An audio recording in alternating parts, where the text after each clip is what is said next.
SSC की तरफ से एक नया नोटिफिकेशन जारी किया गया है। चलिए क्या है उस नोटिफिकेशन में देखते हैं। ये जो नोटिफिकेशन दिया गया है ये किसके लिए दिया गया है? ये एसएससी सीएचएसएल 2023 का एग्जाम था, उसका एग्जामिनेशन का नोटिस आ चुका है। एग्जामिनेशन का जो नोटिस है वो फॉर्म कब से कब तक भराएगा ये देख लीजिए कि 9 मई से लेकर ये चलेगा आपका 8 जून तक। और उसका ऑनलाइन पेमेंट कब तक कर सकते हैं आप? फॉर्म तो भर सकते हैं 8 जून तक ही, लेकिन उसका पेमेंट आप कर सकते हैं ऑनलाइन 10 जून तक। और ऑफलाइन चालान कब तक कटवा सकते हैं? तो 11 जून तक। अब इसमें और क्या है मेन, देखिए जैसे फॉर्म भरने के टाइम कुछ गलती हो जाता है कभी कभी, तो उसके लिए एक सुधार करने के लिए, उसका सुधार करने के लिए आपका एक एप्लीकेशन फॉर्म खुलेगा, एक विंडो खुलेगा। तो वो कब से खुलेगा? वो खुलेगा 14 जून और 15 को। और क्या चीज दिया गया है? शेड्यूल ऑफ टीयर 1, मतलब जो पेपर होगा वो टीयर 1 में होगा और टीयर 2 में होगा। इन दोनों में क्या क्या होगा वो आगे देखते हैं, लेकिन अभी क्या है दिया गया है कि टीयर 1 का जो एग्जाम होगा वो कब से होगा? वो अगस्त 2023 में आएगा। लेकिन आपको कुछ दिन पहले एक वीडियो मिला होगा या फिर आप एसएससी के वेबसाइट पे अपडेट रहते हैं, उसमें क्या आया था कि एग्जामिनेशन का नोटिस तो आज आया है, लेकिन एग्जाम का डेट जो आ चुका है, एग्जाम का डेट जो आ चुका था वो बहुत पहले ही आ चुका था। वो कब से कब होगा? 2 अगस्त से लेकर चलेगा 22 अगस्त तक। मतलब लगभग मान के चलिए कि 20 दिन आपका एग्जाम होगा। और टीयर 2 के बारे में अभी कोई डेट नहीं दिया गया, लेकिन उसके सिलेबस के बारे में कि कैसे एग्जाम लिया जाएगा वो दे दिया गया। चलिए देखते हैं क्या क्या है इस नोटिस में। और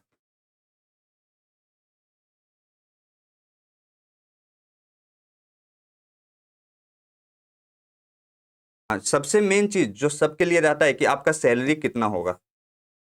तो एलडीसी लोअर डिवीजन क्लर्क के लिए सैलरी कितना से शुरुआत होगा? 19,900 से 63,200 तक जाएगा। लेकिन इसका ये जो सैलरी है ये पे लेवल है। आपका जब एक्चुअल सैलरी बनेगा तो वो लगभग आपका बनेगा 35,000 से लेकर ये जा सकता है 70-80 हज़ार तक आपका जाएगा, लगभग 80,000 तक जाएगा। इसके आगे क्या है? Data entry operator. इसके लिए सैलरी कितना है? 25,000 से लेकर 81,000 तक, मतलब इन हैंड आपका बनेगा 38 से 40,000 के लगभग तक। चलिए ये जो एलडीसी होता है ये क्या होता है? ये है आपका जैसे एमटीएस में आप जब जाएंगे, जब आपका एमटीएस क्लियर होगा तो आप जाइएगा किस पोस्ट पे? तो आपका सिलेक्शन होगा जो होगा वो ऑफिस बॉय के, उससे एक ऊपर का पोस्ट होता है लोअर डिवीजन क्लर्क। चलिए फिर data entry operator grade A के कितना पे स्केल है? ये सेम है जितना डेटा एंट्री ऑपरेटर डीयू का है, दोनों लगता है सेम ही है। चलिए अब आगे बढ़ते हैं इस नोटिस में। और क्या है? वैकेंसी, जो सबसे जरूरी चीज है। जो वैकेंसी है वो लगभग टेंटेटिव वैकेंसी लगभग 16,000, अच्छा 1600 है। ये अच्छा मजाक कर दिया एसएससी थोड़ा। तो ये जो वैकेंसी है 16,000 नहीं, ये 1600 ही है। मतलब कि सीजीएल का वैकेंसी इतना ज्यादा आ गया, सारा के वैकेंसी बढ़ बढ़ कर आ रहा था, लेकिन सीएचएसएल का वैकेंसी पहले आता था 4,000 5,000, लेकिन इस बार 1600 कर दिया गया। इसका रीजन ये है कि एसएससी सीएचएसएल के अंदर एक पोस्ट हुआ करता था पोस्टल असिस्टेंट का, वो उसका बहुत बड़ा पोर्शन रहता था सीएचएसएल के अंदर, लेकिन वो क्या कर दिया गया कि वो सीजीएल में ऐड कर दिया गया। इस बार का जो सीजीएल का वैकेंसी कितना था? 36,000, उसमें लगभग 19-20 हज़ार जो वैकेंसी था वो पोस्टल असिस्टेंट का ही चला गया। अगर वो पोस्ट सीएचएसएल के पास ही रहता तो मान के चलिए सीएचएसएल का वैकेंसी कितना हो जाता? 21,000, और सीजीएल का वैकेंसी कितना होता? 16,000 ही होता। तो चलिए अब लेकिन ये जो वैकेंसी दिया गया, ये 1600 जो वैकेंसी दिया गया, इसमें क्या है? ये टेंटेटिव वैकेंसी है। ये बाद में चेंज भी हो सकता है, घट भी सकता है, बढ़ भी सकता है, लेकिन ज्यादातर केसेस में क्या होता है, ज्यादातर क्या हमेशा क्या होता है कि वो वैकेंसी को बढ़ाया ही जाता है। लेकिन आपको इसके लिए हमेशा अपडेट रहना पड़ेगा। आप कहाँ से देख सकते हैं वैकेंसी? तो एसएससी की वेबसाइट पे जाइए, ssc.nic.in, जो ऑफिशियल वेबसाइट है। उसके अंदर फिर ऊपर में आपको दिखेगा, वहां पे आपको दिखेगा कैंडिडेट कॉर्नर। उसके बाद टेंटेटिव वैकेंसी में जाएगा तो आपको हमेशा अपडेट मिलता रहेगा उस पर। चलिए अब आगे क्या है वो देख लेते हैं।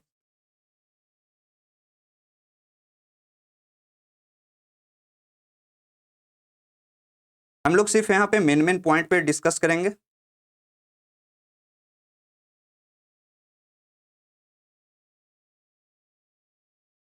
आप रहने चाहिए कहाँ के निवासी? इंडिया के निवासी या नेपाल के निवासी या फिर भूटान के निवासी निवासी।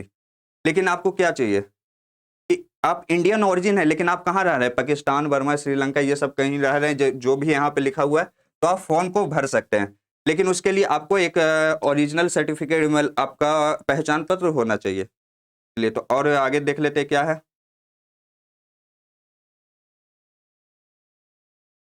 एज लिमिट, हाँ ये चीज समझिए।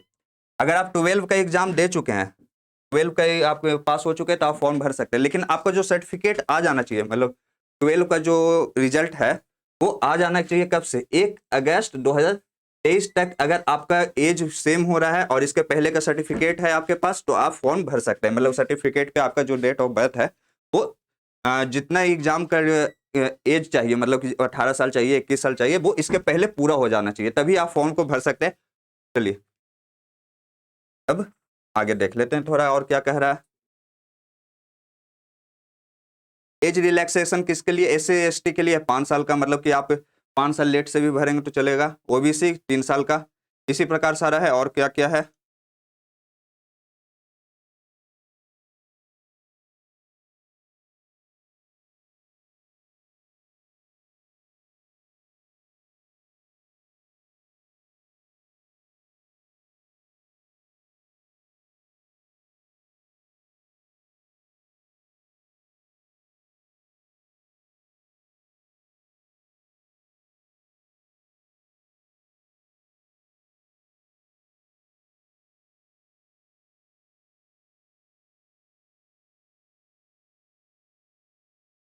ये सब कुछ लायक नहीं।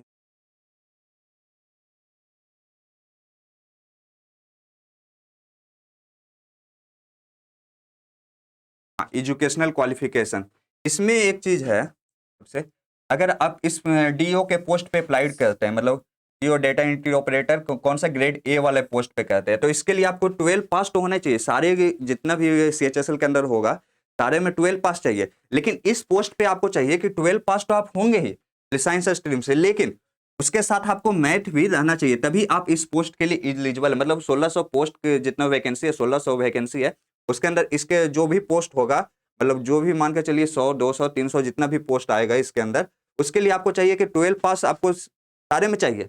लेकिन 12 पास के साथ आपको इसका साइंस साइंस स्ट्रीम से ही 12 पास चाहिए, और उसमें आपको मैथ हर हाल में होना चाहिए, तभी आप इस पोस्ट के लिए एलिजिबल हैं। लेकिन बाकी सब में क्या है कि आप सिर्फ 12 पास भी है तो वो चलेगा। लेकिन आपका सर्टिफिकेट कब से पहले का होना चाहिए, 1 अगस्त 2023 से पहले का आ जाना चाहिए। चलिए अब आगे की नोटिस पे चलते हैं, आगे क्या दिया गया है।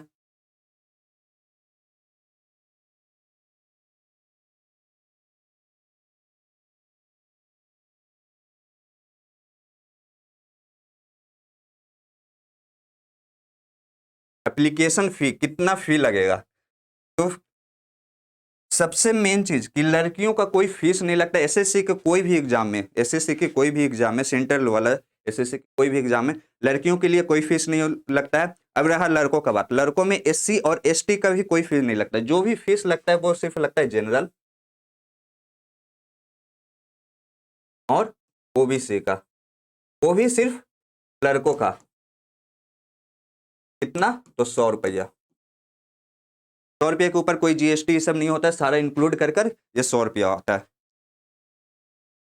वो कब तक आपको करना है, वो आपको करना है ऑनलाइन। अगर पे कर रहे हैं तो 10 जून तक आपको हो जाना चाहिए। अगर ऑफलाइन करवा रहे हैं तो आपको कब तक होना चाहिए, 11 जून तक होना चाहिए।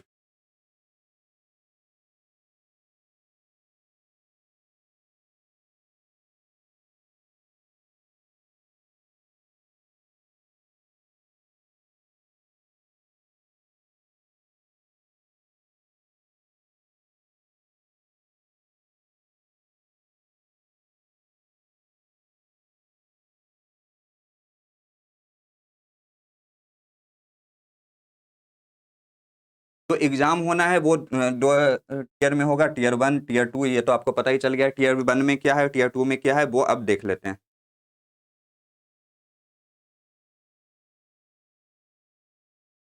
देखिए टीयर 1 कर आ गया। टीयर 1 में जैसा पहले था वैसा ही है, कोई चेंज नहीं है। टीयर 1 में क्या है कि आपको इंग्लिश आएगा,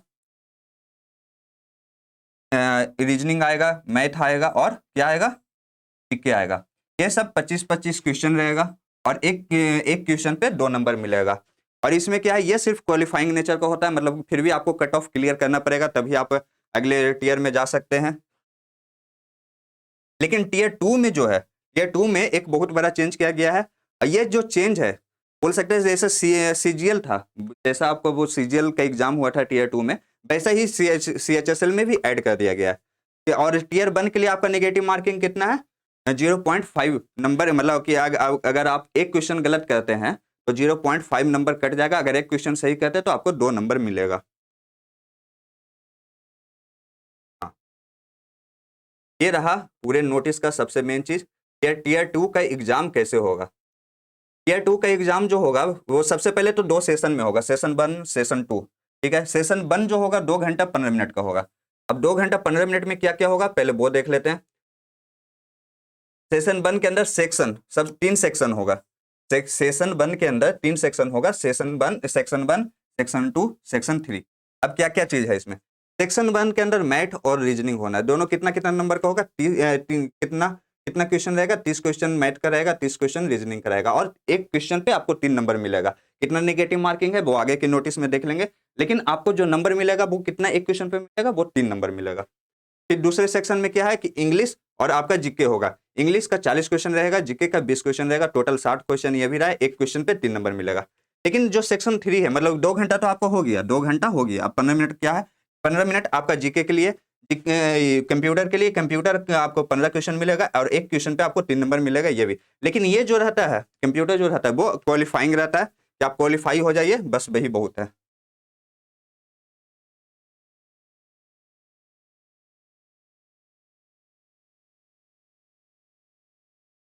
और सेशन 2 में क्या है आपका टाइपिंग और स्किल टेस्ट। लेकिन सबसे जरूरी चीज, अब 1 2 3 साल में ऐसा कोई एग्जाम नहीं रहेगा जहां पे आपको शायद ही कंप्यूटर ना पूछा जाए और टाइपिंग ना लिया जाए। अभी एसएससी का जो एग्जाम हुआ था जिसमें अभी टीयर 2 हम देकर आए थे, उसमें क्या था कि जो कीबोर्ड था, सबसे मेन चीज होता है कि स्टूडेंट को लगता है कि कौन सा कीबोर्ड होगा, तो पटना पूरे पूरे पटना में लगभग एसर का कीबोर्ड दिया गया था। तो आप उस हिसाब से देख लीजिएगा, लगभग लगभग लोग जो प्रैक्टिस करते हैं वो प्रोडॉट पे करते हैं, कि मेरे आसपास जितना भी जहां भी प्रैक्टिस करवाया जाता है वो प्रोडॉट के कीबोर्ड पे करवाया जाता है। लेकिन एसएससी इस बार जो एग्जाम लिया था वो एसर के कीबोर्ड पे लिया था। तो आपको टाइपिंग के लिए भी रेडी होकर जाना है। सीजीएल में क्या हुआ था, सीजीएल में टाइपिंग को उतना कुछ कोई लगभग लोग सीरियस लिए नहीं, वो तैयारी कर रहे हैं। जिनका अच्छा मतलब कट ऑफ से बहुत ऊपर नंबर भी आ रहा है वो टाइपिंग में फेल हो जा रहे हैं। तो आप कोशिश करिएगा कि पहले से आपके एग्जाम से पहले से, जब भी आपका टीयर 2 हो, आप टीयर 1 जैसे ही आप देकर आए आप टाइपिंग का प्रैक्टिस शुरू कर दीजिएगा। चलिए तो अब अगले पे जाते हैं। देखिए सेम चीज वही सब लिखा हुआ है। सेक्शन 1 में मैथ होगा, रीजनिंग होगा, सेक्शन 2 में इंग्लिश होगा, जीके होगा, सेक्शन 3 में कंप्यूटर स्किल टेस्ट होगा। लेकिन सेक्शन 3 के मॉड्यूल 1 तक ये होगा सेक्शन 1 में या सेक्शन 2 में। और इसमें सबसे एक चीज है, पहले क्या होता था, किसी एक सब्जेक्ट में कम नंबर लाएं, किसी एक सब्जेक्ट में कम नंबर आए, दूसरे में ज्यादा लेकर चलाएं, तो दोनों मैनेज हो जाता था, मतलब दोनों को जोड़कर मेरिट लिस्ट निकाला जाता था। लेकिन इस बार क्या है, इस बार अलग ये है, ये जितना भी सेक्शन आपको दिख रहा है ये सब सेक्शन आपको क्वालिफाई करना पड़ेगा, सब में अच्छा नंबर लाना पड़ेगा तभी होगा। देखिए यहाँ पे लिखा हुआ है कि आपको सब सेक्शन पास होना पड़ेगा तभी आप आगे बढ़ सकते हैं।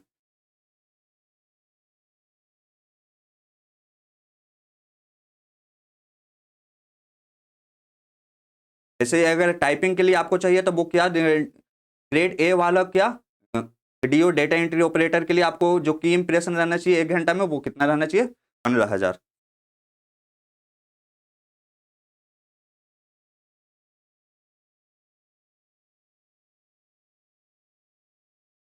और एलडीसी के लिए कितना रहना चाहिए, लगभग 30 35 वर्ड पर मिनट रहना चाहिए, 30 बीपीएम। तो जो आपको जब भी आप टाइपिंग का कहीं भी प्रैक्टिस करते हैं तो ये आपको शो करता है डब्ल्यूपीएम, मतलब वर्ड्स पर मिनट में। और क्या कुछ खास है इस नोटिस में। ये सिलेबस आपका लगभग इंग्लिश का जैसा पहला था वैसा ही है, सारा बेसिक इनका वही है। मैथ में एक सब्जेक्ट ऐड किया गया है, वो क्या है, स्टैटिकल चार्ट हो गया, ये आपको एक्स्ट्रा ऐड कर दिया गया है। नहीं वो तो दिया ही हुआ, प्रोबेबिलिटी एंड स्टैटिक्स ये आपका एक्स्ट्रा है। ये अभी सीजीएल में भी ऐड किया गया था और सीएचएसएल में भी ऐड किया गया है।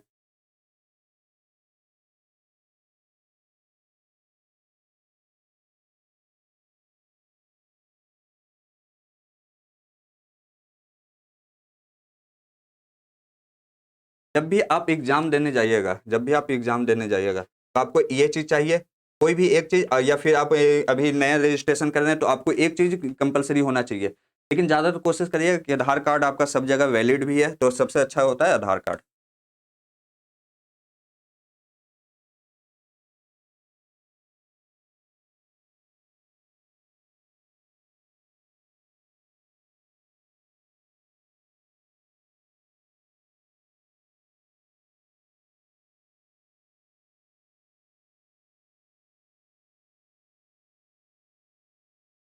चलिए, तो इस नोटिस में अब ज़्यादा कुछ खास नहीं है।